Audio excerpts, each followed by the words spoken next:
Hi everybody and welcome back to LL Sports TV, a quick post-match evaluation, not post-mortem. When we win, especially like we won today, we can't really call it a post-mortem when you've just smoked City. We have. 5-1, and listen, that 5-1, in my opinion, does not flatter City. We were that much better than them, especially in the second half. Tremendous performance. Yeah. In my opinion, in my humble opinion, Arsenal's best performance of the season. We put 5 past a few teams this season, but the whole performance today I thought was fantastic. But enough of me. Qualms in the building. Again, thanks for having me. Tell the people what you thought of today. Hey people, how we doing? 5-1. Ecstatic. I mean, I would have loved to have been at the stadium. I know there's some people in the studio that have, so they kind of fed back to us and said that it was electric. They were making songs about Haaland. Staying humble. Obviously, I can't use what they were, I can't use the whole song. But true. No, I'm really, really happy. I think could this be the turning point for us in the season? We've had to get through the mud and the suspensions and injuries, questioning Arteta. Obviously, we're just a few more hours, or let's say 24 hours or so from the transfer window closing. Could we kind of add another string to our bow by bringing in some players? You know, the uplift it would give the club, the support, everyone. It could be crazy. So I'm really excited about this moment right now for us. But yeah, I mean, fantastic game. From start to finish, we more or less done what we needed to do. But I don't think many people would have seen that coming. Not 5. Definitely not. Not 5. No, not definitely 5. not. I didn't see it coming. I thought we would win. I said in my interview before the game I gave to AFTV that I thought we'd win by the odd goal. But to go out there and do what we did to City today was absolutely phenomenal. And I just want to say as well, you remember the mood last week after Lewis-Skelly got sent off? There was a lot of doom and gloom. Of course. So this week is just totally just goes to show, man, a week in sport. A week in football, A week in football, a week in most sports, man. In most sports, when you've got so many games back to back, like we was talking about it, I think when we was doing your preview to this game, and we were saying there's so many games, like you can't even keep up with it. But this one, I kind of want this one to linger. I want it to linger around, you know, like a nice ambience, a beautiful woman who walks into the room and you can smell it, you're like, I like that. So yeah, no, it was a great victory for us, but it was more importantly a statement to Liverpool and to Forest, because Forest are not far off from us. And I would say to Newcastle as well. Newcastle as well, because which we'll get into. We got them coming up next. They're probably thinking, shit.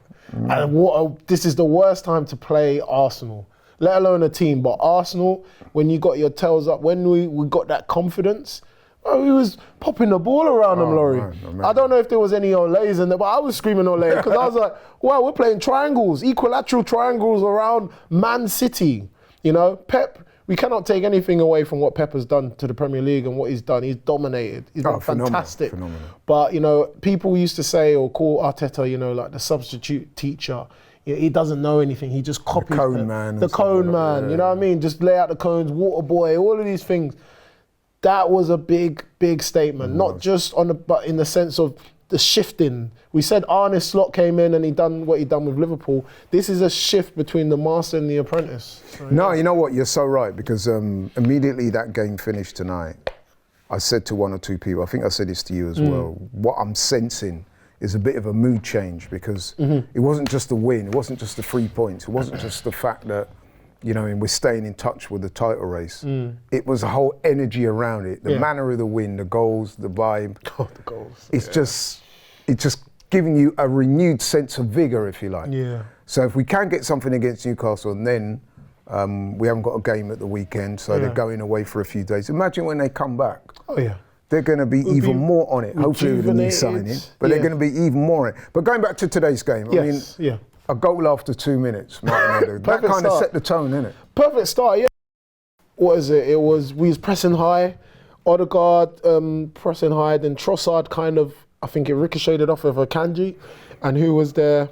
Was it Partey? Yeah, I think Trossard closed him down. Akanji, under the pressure, gives the ball away. It ricocheted off of someone, and then I think they put him through to Havertz, and then Havertz obviously laid it back, kind of chopped it to Odegaard. It wasn't the best. It wasn't the best set. I would have said, bro, what are you doing? Odegaard took it well, and we got off to a great start. It was a great start. I think it's just what the game needed, or it was just what we needed. Straight out the gate. Stun your opponent. You know, we kind of dazed them from the get-go, so they were always catching up against us. And then it led us into, obviously, I think, did we get goals just before the first half? Well, they equalised. They equalised with Haaland. Got to say, it was an error by Saliba. Yeah. Didn't get goal side. And, it's a hard one, though. It is a hard one. Haaland's a physical presence. Mate. He pops up, gets the goal. And you're thinking to yourself, wow, man, the game on. You know what I mean? Yeah, it's, again, the Arsenal of old, we would have crumbled at that moment, and we would have seen Man City kind of get a leg over us in the sense of maybe like a John Stones would have got a goal or Guardiola, and they had their chances. That's right. But then I think I mentioned it about David Raya. Some quality saves he made. Yeah, he was brilliant one, today. Not just the one, the Guardiola header. I think it was the other one where it ricocheted off of Saliba. I think he hit it between Saliba's legs and it ricocheted off of his right foot, and he had to get down low, and he got that. And I think that was the tale of the keepers. Ortega, Raya. That was very big because I think Ortega looked shaky. He looked nervous. Yeah, he did. He looked nervous, man. Yeah. And then another big moment. Shortly after that, less than a minute after, I think it was Thomas Partey, man, who for me, he was outstanding. I know you were saying he was an argument for man of the match. Man of the match, you know who they gave it to? Declan Rice. Yeah, I heard they gave it to Declan, which I'm not arguing with. No. In fact, listen, I would have given it to the whole team. Yeah, because I thought there were so many people in that team today that played so well. I thought it was an excellent team performance. Yeah, no. Everybody stood up. Even Havertz, I mean, listen. We'll talk about it now. But yeah, we just should say Partey. Partey done well. Yeah, good goal. What I like about Partey as well, man, he's one of the few players in the team that will shoot from distance. And I was saying on the stream that I can remember a couple of seasons ago when Partey used to shoot you from out of range. Everyone was like, no, don't shoot, Rose. But since then, man, he's stuck to his guns. He's improved his shooting and he scored a lot of important goals for us. And today was a very important goal. Yes, it hit a deflection. But what I like about it is he took it on and he was rewarded and we got back in the game, 2-1. Yeah, he's more calculated, I feel like, in midfield. But when you've got someone like Declan Rice with you as well, you can afford to press higher. And they're very good at winning the ball. I think that's something that we don't really talk about. They don't really sing their praises.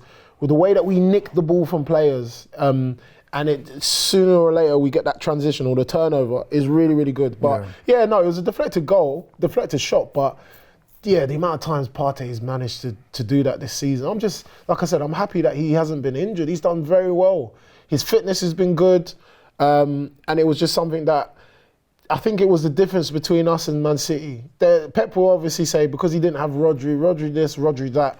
I feel like we've got two Rodris. We've got the defensive-minded one of Partey who breaks up the play, feeds a man forward, but then you've got Declan Rice who can do that and he can get forward, score goals and set man up. So yeah, that was it. Yeah, but for Partey to get that goal within a minute of Haaland scoring was good response. Was a big moment. Good response. Like I said, could have when gone Haaland scores, everyone's thinking, oh man, back in it. He scores goals. Immediately wipe that away was brilliant. And then the third goal, man, we've got to talk about this. Go on. Miles Lewis-Skelly.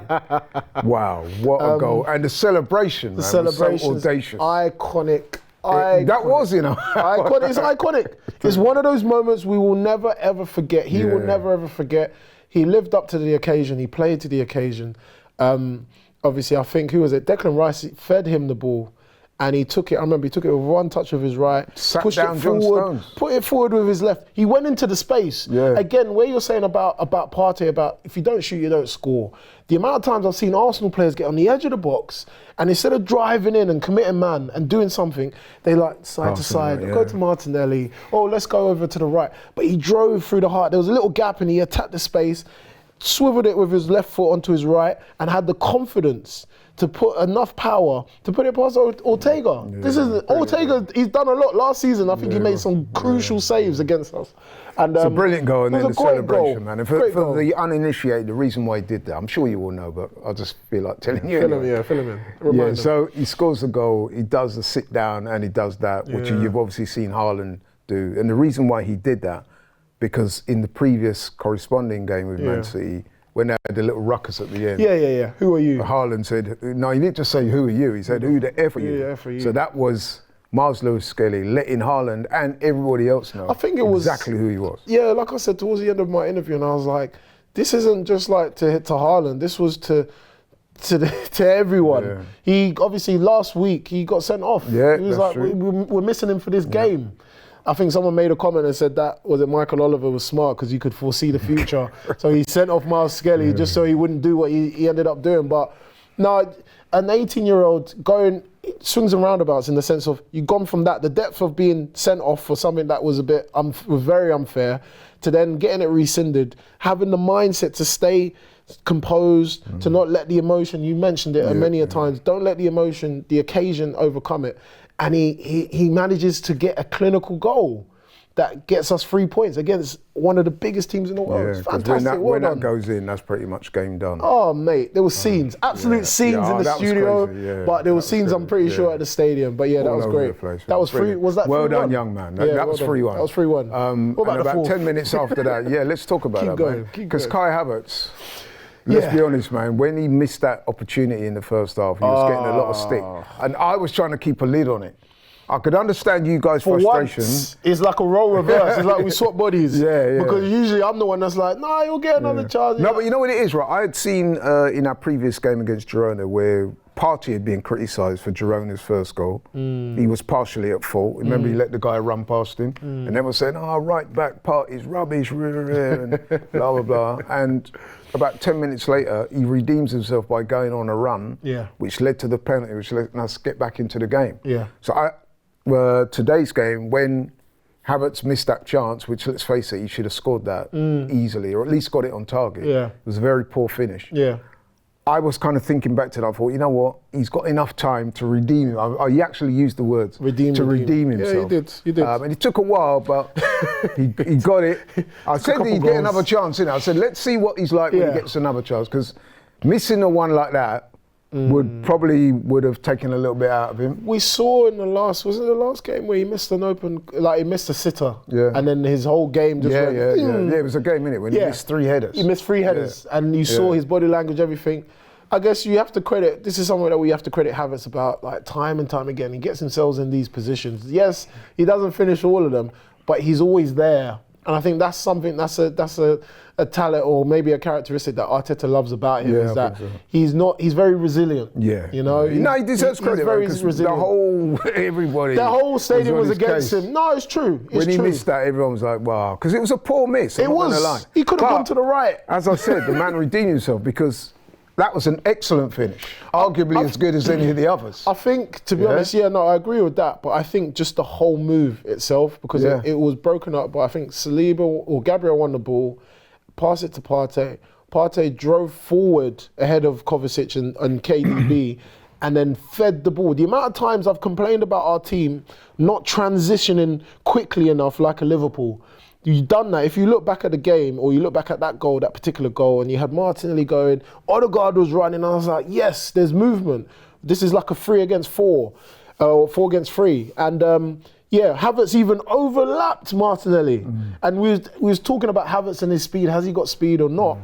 And great composure, great finish with his left foot. Yeah, it's fantastic. And it's ironic, isn't it? Because the finish for the second goal was a lot harder than the one that he missed. It just goes to show, man. So I was pleased for him, man. Well done to Kai Havertz. And then the 5th goal, the icing on the cake. Ethan Wannier is a man you were screaming for. Oh my gosh! He comes on, man. Picks up the ball. The minute he came on, you could see he wanted a goal. The minute it kept it would cut out or it would lag. So because we're watching it, obviously we're behind real time. But I'm seeing Wannier with the ball, and Guardiola in front of him, and then Guardiola in front of him. Then the next minute, I see him after Guardiola. He's gone past 2 or 3 man, putting it through the legs, cutting back. They couldn't touch him. And I said that he's the type of player, just like how he's talking about Mamouche in the first half, dangerous.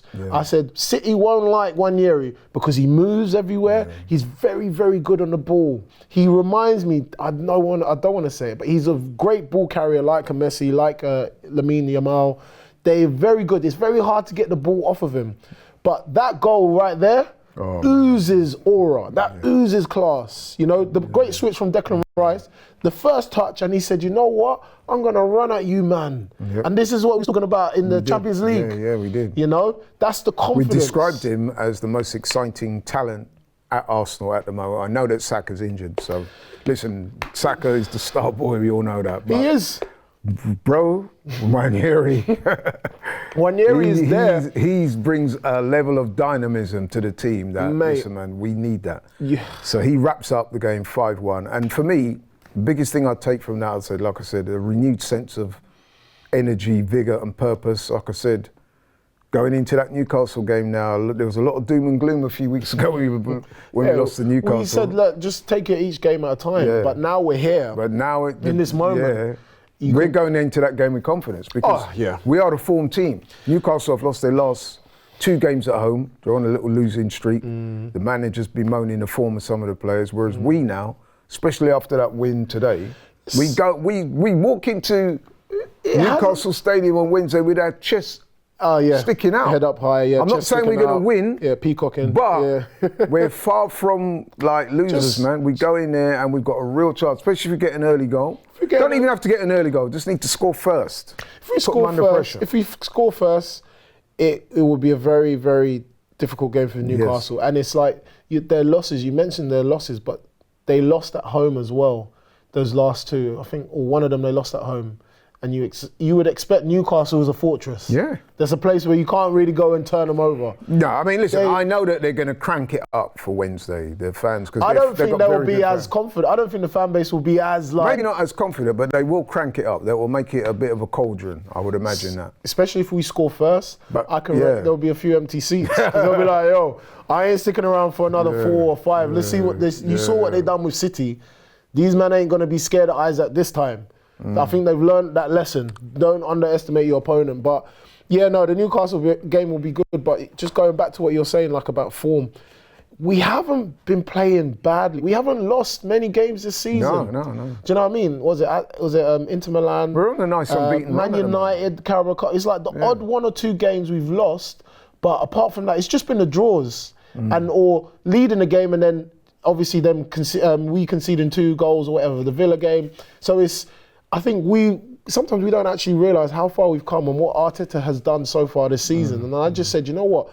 If he can keep us, because people always used to say to me, you reckon Arteta can do it? And I said, bro, if he can keep us there and amongst that top 2, top 3, and he gets to Christmas, New Year's, we do something in the transfer window, fingers crossed. But we have that break. I think this break will be very, very important for us because we really kicked off compared to you're right. Same as last season. We don't have a game next week. I reckon we can do something, Laurie. Yeah, I reckon so. I reckon just quickly, because we've got to wrap up soon. Yeah. Transfer deadline day is Monday. Yeah. As we're speaking, it's a Sunday after the game. Do you see us signing anyone? I mean, we've been linked with this Matthias Till, I think it is, from Bayern Munich. Matthias Till. He rejected Spurs. Yeah, he rejected Spurs. Daniel Levy went all the way. He said, nah. Tomori said, but he's not a centre forward, but he can play up front. I know he's at Bayern Munich at the moment. Yeah, but you said he hasn't scored. Well, he's not in the team. Yeah, I think he's only made 8 appearances. He's only a young guy. Up and comer. I'd rather get a Premier League proven guy. He doesn't have to be in the top 6 team. Then you might as well just take a Chris Wood. I'll take a Chris Wood. Chris Wood? Yeah, like what is Chris Wood compared to Tell? What has he done? What has the guy done? Really I know, but I mean, it's very unlikely. For me, I know it's unlikely, but I'm just saying, you got, what is it, Dempsey? Is it Dempsey? For Ipswich. Or Delap for Ipswich. I would have said, you might as well go for him then, if that's the case. If you're going to go for... What about Ollie Watkins? We've been linked with him. Ollie Watkins, this whole Ollie Watkins saga is just kind of getting a bit long-winded. I just don't like the fact that we're taking long. You see in the other clubs, they're doing business quick. Rashford. Yeah. You know, Asensio, they're doing it quickly. Would you have taken Rashford? I would have, yeah. If I'm looking at Sterling and I'm like, you know what, I'll take Rashford because he's got a bit more to give. He's got redemption. He's got something he needs to get out. Yeah. But no, I don't think we're going to do anything in the transfer window. I would love it. And like, if the board come out and say, hey, Arsenal fans, we've been tricking you. We had this all sorted out, and he's been training with us behind closed doors. But Ollie Watkins, he's recently got injured, isn't it? Off the back, he went off for a groin injury. So I can't see Villa selling him. Are we gonna get another injury kind of guy, like another Gabriel Jesus in terms of injuries? And the thing is they've lost Duran to Al Nassr. He's gone to Saudi. Yeah, well done. Good move, mate. Good move. Yeah, it's a great move. I've done the same thing. Yeah. Don't listen to any of them. Exactly. Yeah. So there's a striker short, so you would imagine that they wouldn't let Ollie Watkins go. However, the plot thickens a little bit because we know that they've signed Asensio and they're likely to get Rashford. And Rashford, well, I think it's confirmed. Rashford is confirmed. So I'm pretty sure Emery would have come in and said, look, I want you to be my star man. I want you to lead the line. And he's probably expecting Watkins to come off the bench. Now, Watkins has to make a decision and say, you know what? Do I want to be the bench warmer again? Duran had to do it for the South American. Now I've got to do it for Rashford. And this guy was the guy that doesn't train well and that. I train well. I perform well. I can get you goals. So I think on that note, and then on the fact that he's a big Arsenal fan, this could be a dream move. He's probably looking across and he's like, you know what? These men look like they're doing something special here. I want to be involved in it. So if we can get it across the line, I'll be happy. That will mean, for me, I'll say, you know what, well done. You've done some business, that's fine. Now let's build off of that and get some momentum into the second part of that season or the last part of the season. But yeah, apart from that, I don't know who else we're going to buy. Who else you're going to buy? Well, we'll see. Yeah. That's another story. But yeah. Just going back to today's game, your final thoughts on the game today and where it leaves us in terms of the title race. It's redemption, it's revenge. We ate Haaland pie today. Like I said, it was like Van Nistelrooy versus Keown moment, and my team delivered. And like I said, no one's talking about us being pushed around anymore. I used to have to come in, start the week, and people are like, oh, look at Arsenal, get brushed aside. Oh, you lot, but you're weak. You have no core. Now we've got all of that and more, and I just think that this kind of typified us. So no one can say Dark Arts FC, all of this rubbish people put out. So it was, like I said, it was an answer back to everyone. It was a clap back to everyone that has doubted us. And we're going to be there for the long run. We're a very stubborn side, it seems. So, yeah, well done to the guys. Do this final piece now for Newcastle, and I will let you be, and you can enjoy yourself in Dubai, and I'll enjoy myself and just catch up with my life, and then we can go and kick off the second part of the season. Sounds good to me. Yeah, Quams, yes, man. Thank you so much for coming on, providing your interesting and intuitive insights as always. Thanks to you guys for watching LL Sports TV. Thank you. Thanks for supporting the channel. If you're new to the channel, please like, share and subscribe. Comments, everything. And we'll catch you on the next one. Thank you.